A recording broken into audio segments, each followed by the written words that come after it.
সকল বাধা অতিক্রম করে দেশকে এগিয়ে নিতে চায় সরকার, বললেন প্রধানমন্ত্রী। প্রযুক্তি সমৃদ্ধ স্বনির্ভর বাংলাদেশ গড়ার আশা। দলের উচ্চ পর্যায়ের সিদ্ধান্তে রাষ্ট্রপতি নির্ধারণ, জানালেন রিজভী। সংবিধানের নির্ধারিত সময়সীমার মধ্যে নির্বাচন, বললেন আইনমন্ত্রী।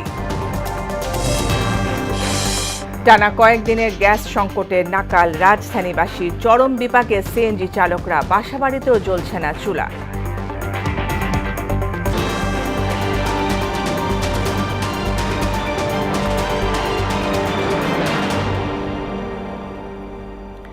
আসসালামু আলাইকুম, স্বাগত মোহনা সংবাদে। এতক্ষণ শুনছিলেন শিরোনাম, পুরো সংবাদে সঙ্গে আছি ফারজানা ইয়াসমিন। মেধাবী তরুণ এবং দক্ষ উদ্যমী জনশক্তির উপর ভর করে সেমিকন্ডাক্টর শিল্পই হতে পারে দেশের আরেক সম্ভাবনাময় অর্থনৈতিক গন্তব্য। সকালে রাজধানীতে এক অনুষ্ঠানে এমন মন্তব্য করে 2030 সালের মধ্যেই এই শিল্প রপ্তানি আয়ের লক্ষ্যমাত্রা পূরণে সক্ষম হবে বলে আশা ব্যক্ত করেছেন প্রধানমন্ত্রী তারেক রহমান। নানা প্রতিকূলতা আর সীমাবদ্ধতা পেরিয়ে দেশ এখন কৃষি, পোশাক শিল্প, প্রবাসী আয় ও ডিজিটাল সেবায় সফলতা দেখিয়ে চলছে বলেও মন্তব্য করেন সরকার প্রধান। তানজিদ ভুঁইয়ার প্রতিবেদন।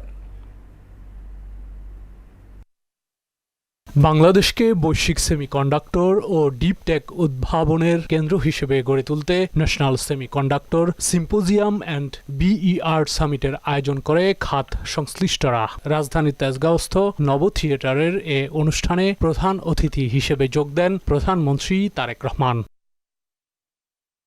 অনুষ্ঠানে চিকিৎসা সরঞ্জাম, কৃষি প্রযুক্তি, প্রতিরক্ষা ব্যবস্থা, কৃত্রিম বুদ্ধিমত্তা, নবায়নযোগ্য জ্বালানি ও আধুনিক কলকারখানা পরিচালনা সহ সকল ক্ষেত্রে সেমিকন্ডাক্টর অপরিহার্যতা তুলে ধরেন প্রধানমন্ত্রী। প্রযুক্তির চরম উৎসুকতার এই সময়ে মোবাইল ফোন থেকে শুরু করে কম্পিউটার, চিকিৎসা সরঞ্জাম, কৃষি প্রযুক্তি, প্রতিরক্ষা ব্যবস্থা, কৃত্রিম বুদ্ধিমত্তা, রোবোটিক্স, ডাটা সেন্টার কিংবা নবায়নযোগ্য জ্বালানি, আধুনিক কলকারখানা কিংবা মহাকাশ স্যাটেলাইট, প্রত্যেকটা ক্ষেত্রে সেমিকন্ডাক্টর অপরিহার্য।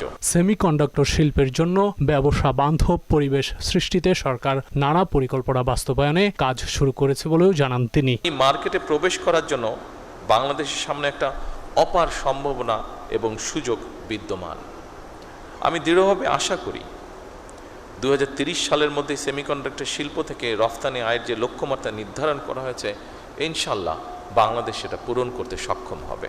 সেমিকন্ডাক্টর শিল্প তৈরির সকল কাঁচামালের উপরে সব ধরনের ট্যাক্স বা শুল্ক প্রত্যাহার করা হয়েছে। একই সঙ্গে নতুন উদ্যোক্তা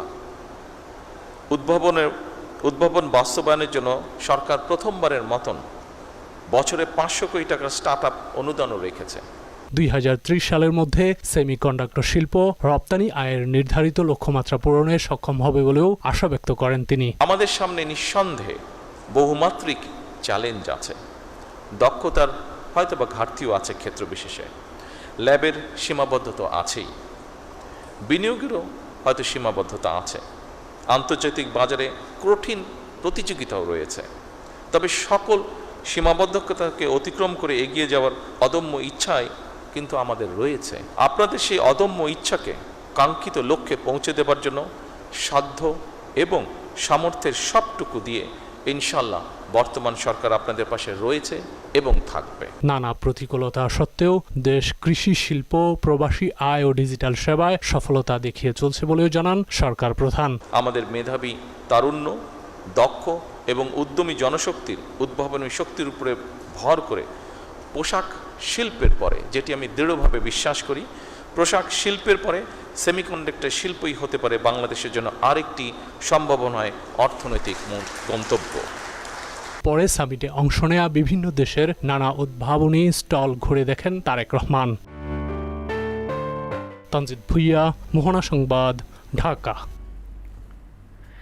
আগামী রাষ্ট্রপতি কে হবেন এটি দলের উচ্চ পর্যায়ের সিদ্ধান্ত বলে জানিয়েছেন প্রধানমন্ত্রীর রাজনৈতিক উপদেষ্টা ও বিএনপির সিনিয়র যুগ্ম মহাসচিব রুহুল কবির রিজভী। সকালে রাজধানীর জিয়া উদ্যানে রাষ্ট্রায়ত্ত 12 প্রতিষ্ঠানের নবনিযুক্ত চেয়ারম্যানদের নিয়ে শহীদ রাষ্ট্রপতি জিয়াউর রহমান ও সাবেক প্রধানমন্ত্রী মরহুমা বেগম খালেদা জিয়ার সমাধিতে শ্রদ্ধা নিবেদন শেষে তিনি এসব কথা বলেন।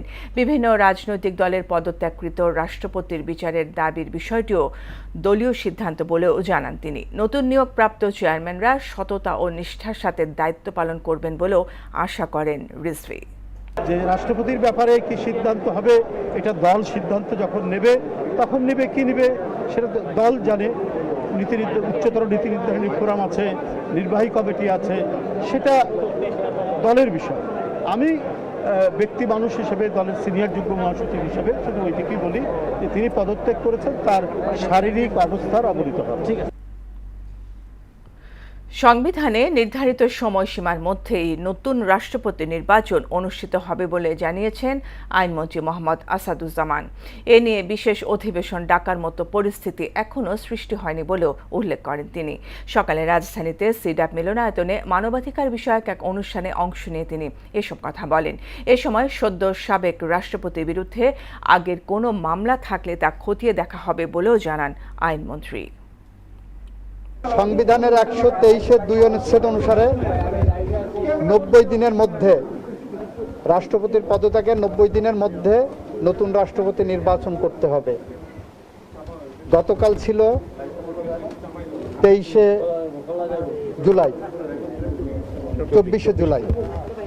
গতকাল 24শে জুলাই ছিল। 24শে জুলাই, আগস্ট, সেপ্টেম্বর, অক্টোবর, 24শে অক্টোবর পর্যন্ত আমাদের হাতে সময় আছে। সুতরাং বিশেষ অধিবেশন ডাকার মতো কোনো পরিস্থিতি এখন তৈরি হয়নি। ঝিনাইদহের মহেশপুর সীমান্ত দিয়ে 6 জনকে ভারত থেকে বাংলাদেশে পুশিনের চেষ্টায় রুখে দিয়েছে বর্ডার গার্ড বাংলাদেশ বিজিবি। শনিবার ভোরে 55 এমপি সীমান্ত পিলার বরাবর ভারতের সিঙ্গামোড়া 59 বিএসএফ সদস্যরা 4 জন পুরুষ ও 2 জন নারীকে বাংলাদেশে ঠেলে দেওয়ার চেষ্টা করলে বিজিবি তা রুখে দেয়। এদিকে দিনাজপুর সীমান্ত দিয়ে 9 জনকে বাংলাদেশে পুশিনের চেষ্টা করেছে ভারতের সীমান্তরক্ষী বাহিনী বিএসএফ। তবে বিজিবির তৎপরতায় ওই চেষ্টাও ব্যর্থ হয়েছে। রাজধানীতে তীব্র আকার ধারণ করেছে জ্বালানি গ্যাসের সংকট। এতে বিপাকে পড়েছেন সিএনজি চালকরা। তাদের অভিযোগ, ঘণ্টার পর ঘণ্টা দাঁড়িয়ে থেকেও মিলছে না পর্যাপ্ত গ্যাস। সংকটে বাসাবাড়িতেও জ্বলছে না গ্যাসের চুলোগুলো। ফলে দুর্ভোগে পড়েছেন আবাসিক গ্রাহকরাও। ফিলিং স্টেশন সংশ্লিষ্টদের দাবি, চাহিদার তুলনায় গ্যাস সরবরাহ কম থাকায় কাঙ্ক্ষিত সেবা ব্যাহত হচ্ছে। এ নিয়ে আরও জানাতে রাজধানী থেকে যুক্ত হচ্ছেন বিজন কুমার। বিজন, পাম্পগুলোর সবশেষ পরিস্থিতি সম্পর্কে জানাবেন।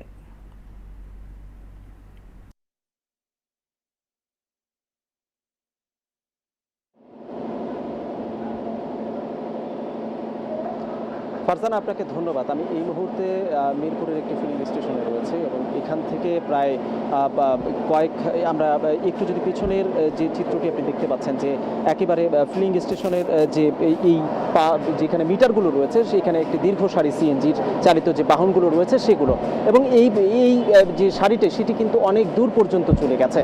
আমরা এখানে যারা চালক রয়েছেন তাদের সাথে কথা বলেছি, তারা প্রায় ঘন্টার পর ঘন্টা এখানে কিন্তু বসে রয়েছেন যে আপনার হলো যে সিএনজির আশায়, কিন্তু যখন তারা পাম্প কাছাকাছি আসছেন বা পাচ্ছেন, যখন যতটুকু তাদের গ্যাস পাওয়ার কথা ততটুকু কিন্তু পাচ্ছেন না।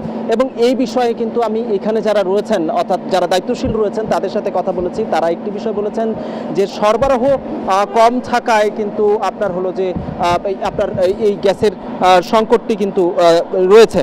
এবং এই বিষয়ে আপনার হলো যে তিতাসের যে গ্যাস সরবরাহকারী যে প্রতিষ্ঠান তারা একটি বিষয় জানিয়েছেন যে মহেশখালীর এলএনজি টার্মিনালে যান্ত্রিক ত্রুটির কারণে জাতীয় গ্রিডে গ্যাস সরবরাহ উল্লেখযোগ্যভাবে কমে গেছে, যার কারণে কিন্তু এই তীব্র আকারটি ধারণ করেছে। এবং এটি শুধু ফিলিং স্টেশন নয়, একই সঙ্গে বাসাবাড়িতেও কিন্তু একই অবস্থা। এবং তিতাসের অপারেশন ডিভিশনের মহাব্যবস্থাপক প্রকৌশলী কাজী মোহাম্মদ সাইদুল হাসান একটি তথ্য দিয়েছেন। সেখানে বলা হয়েছে যে 1200 মিলিয়ন ঘনফুটের মতো গ্যাস তারা পাচ্ছেন এবং তাদের চাহিদা যেটি সেটি হচ্ছে 1900 মিলিয়ন ঘনফুট। এফএসআরইউ ঠিক হলেই সংকট কেটে যাবে, এমনটিও কিন্তু তিনি দাবি করেছেন। এবং এটি আপনার হলো যে দ্রুত মেরামতের জন্য কিন্তু তারা চেষ্টা করে যাচ্ছেন। এবং এই সংকটটি এই বিগত প্রায় আপনার হলো যে 10 থেকে 12 দিন যাবৎ কিন্তু হয়ে আসছে, এটি কিন্তু দাবি করেছেন এইখানে এই ফিলিং স্টেশনের যে দায়িত্বশীল তারা। এবং শুধু বাসাবাড়ি নয়, আপনার হলো যে বাসাবাড়ির পাশাপাশি এই সাধারণ যারা আসলে সিএনজি চালিত যারা আসলে এই বাহনগুলো চালান তারা কিন্তু একটি বিষয় দাবি করেছেন যে দ্রুত এই গ্যাসের যে সরবরাহ গ্যাসের যে সংকট সেটি কিন্তু মোচন যেন হয়। এটাই ছিল ফারজানা সর্বশেষ পরিস্থিতি। বিজন, আপনাকে ধন্যবাদ। এবার রক্তাক্ত জুলাই প্রসঙ্গ।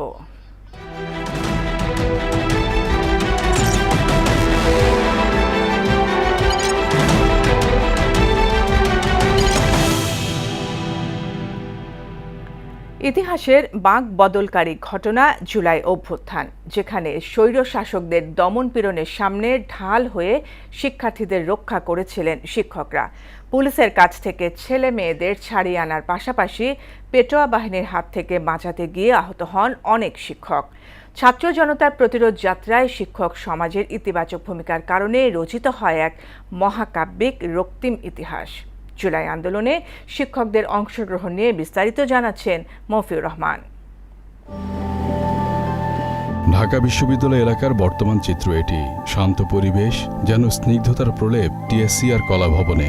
সবকিছুই চলছে স্বাভাবিক নিয়মে। অথচ ২০২৪ সালের এই সময়ের দিকে তাকালে দৃশ্যপট ছিল ভিন্ন। স্বৈরাচার বিরোধী আন্দোলনে উত্তাল চারিপাশ, স্লোগানে স্লোগানে মুখরিত টিএসসি, কলাভবন, সায়েন্স ফ্যাকাল্টি, চারুকলা অনুষদ সহ পুরো বিশ্ববিদ্যালয় এলাকা। তখনকার কোটা সংস্কার আন্দোলন অগ্নি স্ফুলিঙ্গের মতো ছড়িয়ে পড়ে সারা দেশে।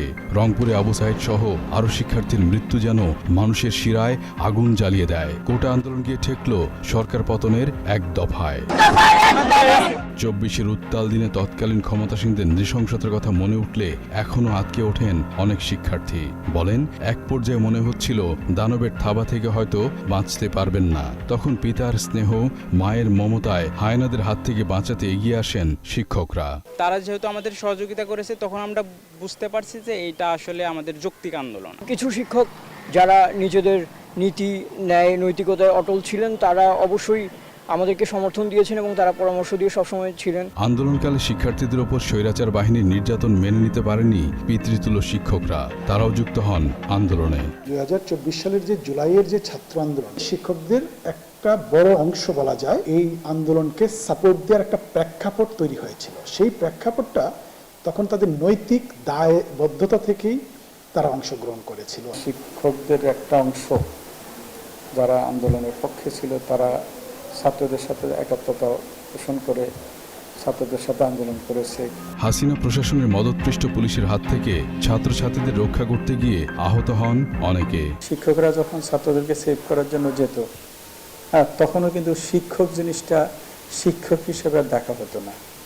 তখন শিক্ষকদের গায়েও কিন্তু আঘাত করতে কেউ কার্পণ্য করে নাই। কেবলমাত্র আন্দোলনের জন্য তাদেরকে ধরে নিয়ে যাবে আর শিক্ষকরা বসে থাকবে, হয়তো ওই তাগিদ থেকে তাদের বিবেক, কনসায়েন্স তাদেরকে হয়তো জাগৃত করেছে। অবশ্য দলদাস কিছু শিক্ষকের ভূমিকা ছিল প্রশ্নবিদ্ধ।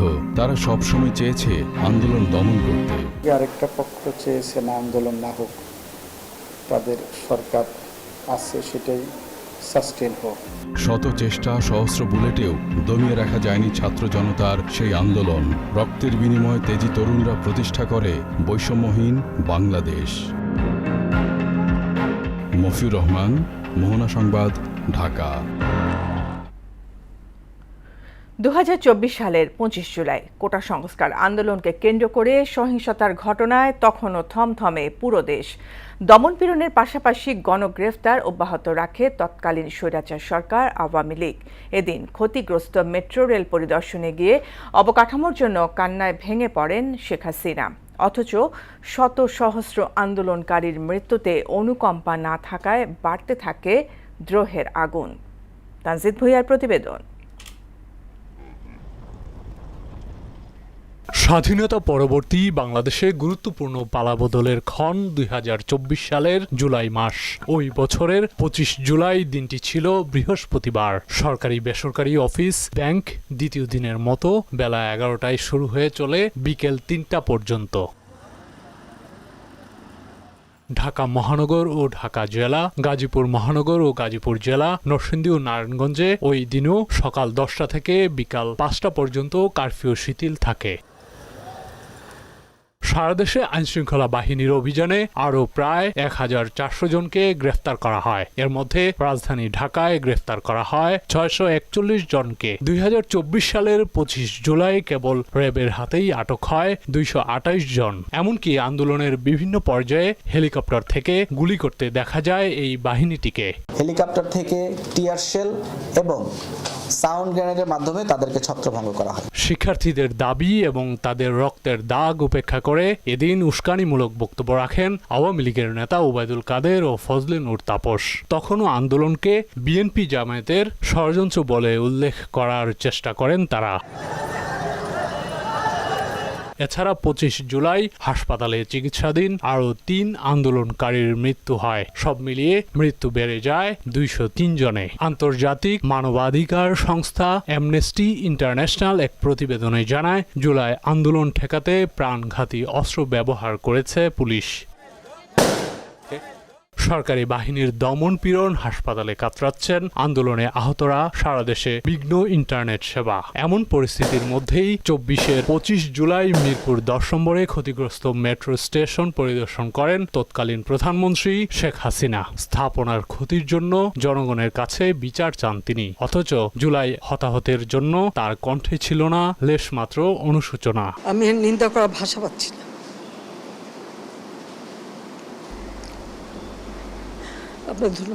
সেদিন তার বক্তব্যকে ভালোভাবে নেয়নি তরুণ প্রজন্ম।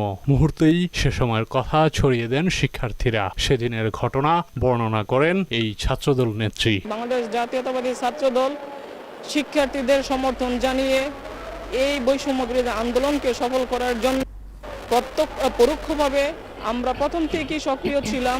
রাজপথে সরাসরি সাধারণ শিক্ষার্থীদের সাথে নিয়ে, বাংলাদেশের আপামর জনতাকে সাথে নিয়ে আমরা ফ্যাসিবাদ মুক্ত বাংলাদেশ করেছি। 24-এর এই দিনেও ডিবি কার্যালয়ে বন্দী 4 সমন্বয়ক, বাকিদেরও হন্যে হয়ে খুঁজছিলেন শেখ হাসিনা সরকারের গোয়েন্দারা। তানজিদ ভুইয়া, মোহনা সংবাদ, ঢাকা। রাজধানীর মিরপুর 13 নম্বরে দুর্বৃত্তের গুলিতে ইউসুফ আলী নামে যুবদলের এক কর্মী নিহত হয়েছেন। এছাড়া একই ঘটনায় আরও 2 জন গুলিবিদ্ধ হয়েছেন। শুক্রবার রাত 11:30টার দিকে কাফরুল এলাকার ওপেক্স গার্মেন্টসের পাশে এই ঘটনা ঘটে। ঘটনার পর গুরুতর অবস্থায় তাদের ঢাকা মেডিকেল কলেজ হাসপাতালে নেওয়া হলে কর্তব্যরত চিকিৎসক ইউসুফ আলীকে মৃত ঘোষণা করেন। গুলিবিদ্ধ অপর 2 জন হলেন ফুটপাতের কাপড় ব্যবসায়ী মনির হোসেন ও সবজি ব্যবসায়ী নালাম সর্দার। শেষ করব মোহনার সংবাদ, যাবার আগে শিরোনামগুলো আরও একবার।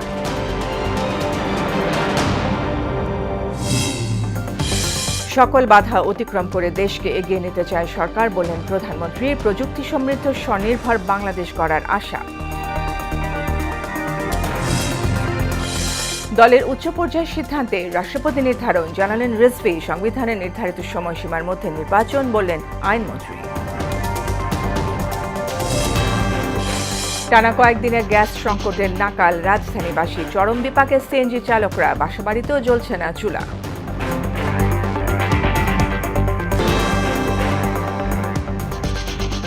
এই ছিল মোহনার সংবাদে। পরবর্তী সংবাদ বিকেল 5:30টায়। এর আগে বিকেল 3টায় দেখবেন সংবাদ এক নজরে। মোহনার সবশেষ খবর জানতে ভিজিট করুন www.mohana.tv।